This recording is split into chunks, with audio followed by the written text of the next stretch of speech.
as you can see. So she says hi. The first question is, what's a nickname only your family calls you? It has varied through the years for sure. Little Bit was a popular one for a while. I happen to be pretty short, so Little Bit just seemed to fit, I guess. One that, since you guys know my name now because of all the Avon stuff, I don't guess I have to try to hide it anymore. I mean, it's on my page. It's not real tricky to find out with it. So, she looks so grumpy. Another one that people say, my uncle started it. They say, okay, April Michelle is my name, and they'll say it like, I don't know, like they're trying to sound foreign or something. They'll say April Michelle. So Michelle stuck for a while. They used to blend April and Michelle and come up with Ape Schmel for a while, and I hated that. Ape Schmel. Like a monkey. I do not want to be called an ape. Anyway, my husband calls me babe. That's pretty much that, or hey. Hey. I think that's probably my biggest nickname right now. Hey. Anyway, yeah, I guess that's about it. Nothing really exciting. What's a weird habit of yours? I feel like I have tons of weird habits. My husband will tell you that I have tons of weird habits. I mean, like a million are going through my mind at once, but little things like if I'm eating a kind of candy or something, I will eat. Well, I guess it's really the same with all food. Like if I'm eating a meal or candies, I'll eat my least favorite kind of thing first, and then build up to my very favorite. So like, if I'm having a full meal, I'll eat like the vegetable first, and probably then the starch kind of area, and then I'll finish with the meat, because that's usually my favorite thing. If I'm eating Skittles, the reds and the purples are my favorite, and the yellows and greens are my least favorite. So I'll always start like, I'll eat the yellows, then the greens, then the oranges, then the purples and the reds. And that's pretty much the same for anything fruity or with food, that kind of thing.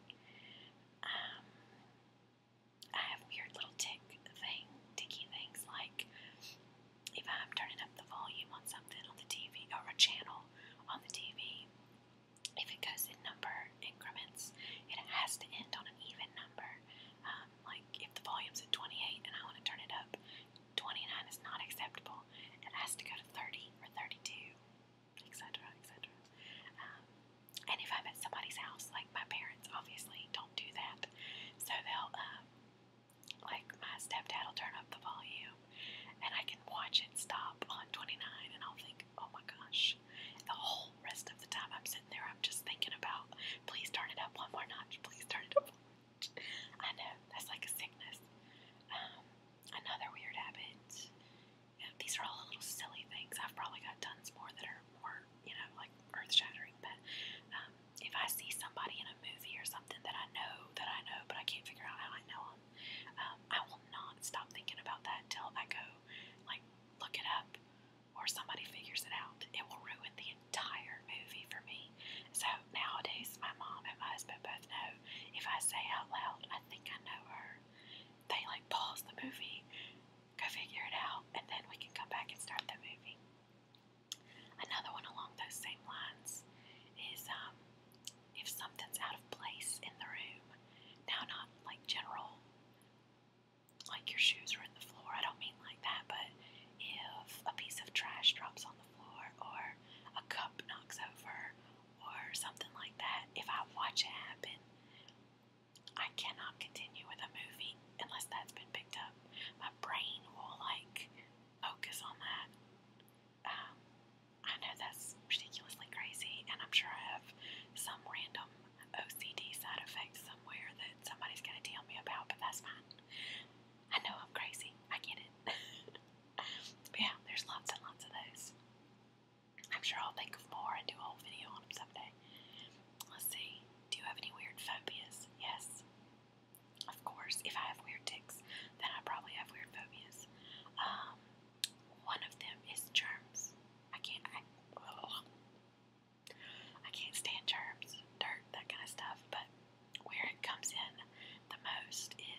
the shower.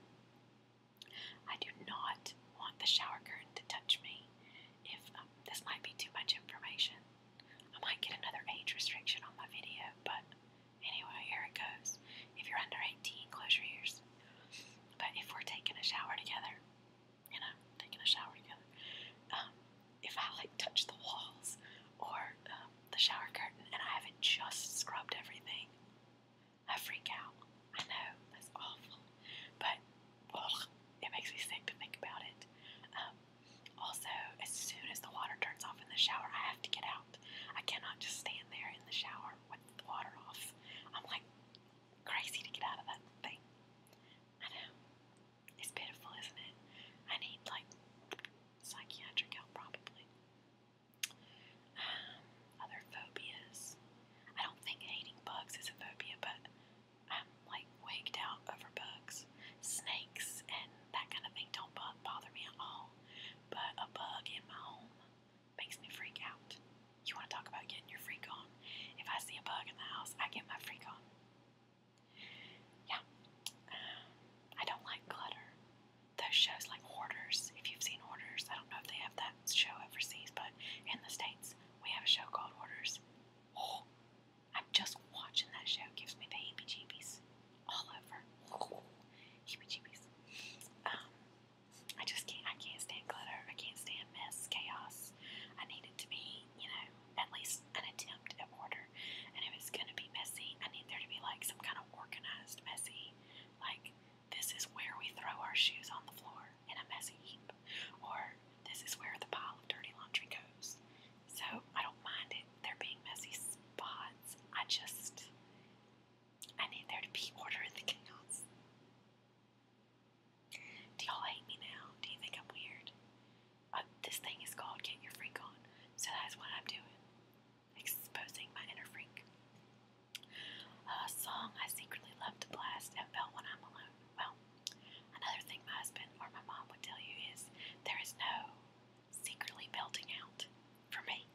I am a music lover at heart, and if I hear a song I want to sing, I belt it. It doesn't matter where I am. I could be in a department store, a restaurant. Well, now, obviously, belting is I'm not going to belt it out in a restaurant, but I don't mind singing out loud. But belting out, man, if we're in the car or in the house. We watched A-Team the other day, and the theme song from it got stuck in my head, and like the rest of the day I was doing that anyway, just on and on and on. And my husband finally said, I think that's enough. So, yeah, I just get carried away with music. It gets stuck in my head, and then it goes for days and days. But as far as, this isn't secretly loving it, but as far as like actually loving to belt out some serious cheesy music, Total Eclipse of the Heart by Bonnie Tyler. Oh my gosh, I could sing that for days. Alone by the group Heart. Oh, I mean, like, yelling it out. Under Pressure. I love that song. I will sing loud on that song. A little bit like a ballady type song is More Than Words by Extreme. I'll sing like every part to it and loud. Sing it loud and proud. Another one that I belt really loud is Three Libras by A Perfect Circle. It's like one of my very favorite songs, and I will just like sing it really loud. It's more of a ballad as well. There are several Tool songs that if you hit me in the right mood, buddy, I am like yelling it. Right Into is one of those I could sing Right Into over and over and over and over and over. Yeah, so me and singing, pretty much. And my husband also says a funny thing about me is that I can pretty much make a song out of anything. I sing theme songs for myself, like all the time.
just painted my nails the other day, and I chew and pick on them so much that like the nail polish is already coming off on every finger. Because if I'm thinking about something, I'm doing that. Whispering in Blue said something about chewing her lips. I do that too, except usually it's the inside of my cheeks or my lips.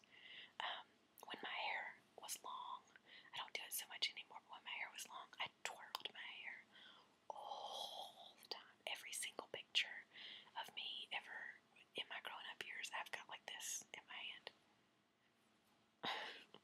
It got really old. It was sad because I just twirled it all the time. Another one. Uh-oh. The baby monitor's flashing. I may have to make this a two-parter. Oh well. If I have to go, I have to go. So, mommyhood calls. Where were we at? Oh, another nervous habit is I hum or whistle. If I'm around people that I don't really know, or I'm supposed to be doing something productive and I'm nervous about it, I will hum or whistle. I don't even know I'm doing it, but I've had people tell me before, ask me, why are you whistling, why are you humming? And I realize it's because I've got nervous energy. What side of the bed do I sleep on? If you're laying in the bed, I'm on the right side. Husband sleeps on the left. I always sleep on the right. It doesn't matter where we go, even if we lay on the floor. That's the way we lay. Always have since we got married, and it's just the way it goes. I feel weird if I lay on the other side of the bed. I feel really weird. First stuffed animal and its name. I had the first one that I remember, this humongous lion. I mean big, like it was probably as tall as I was. That was my mother's in college, and his name was Rufus, Rufus. I didn't name him, Mama did, but I inherited him. He's gone now, God rest his soul. But his stuffing came out because he got loved on too much. But Rufus was humongous and lovely, and I thought he was great. I also had a Raggedy Ann and Andy dolls that I loved. They were life size. Well, I mean, they were as tall as I was, and I was, 3 or 4 feet. Those are the main ones. I did not play. I've never owned a Barbie doll. I was a stuffed animal person. Everybody else was playing with like Barbie dolls and fixing their hair and makeup and stuff. And I had either stuffed animals or, which were usually like exotic type, like tigers and lions and bears. Oh my. The other thing I played with was G.I. Joes and My Little Ponies. I would put the Joes on the ponies and like ride them into battle. I know. Let's see, we also had Voltron, Thundercats, Transformers. I still have one of my old school Transformers upstairs. Does anybody else remember when they were made of metal and they had an actual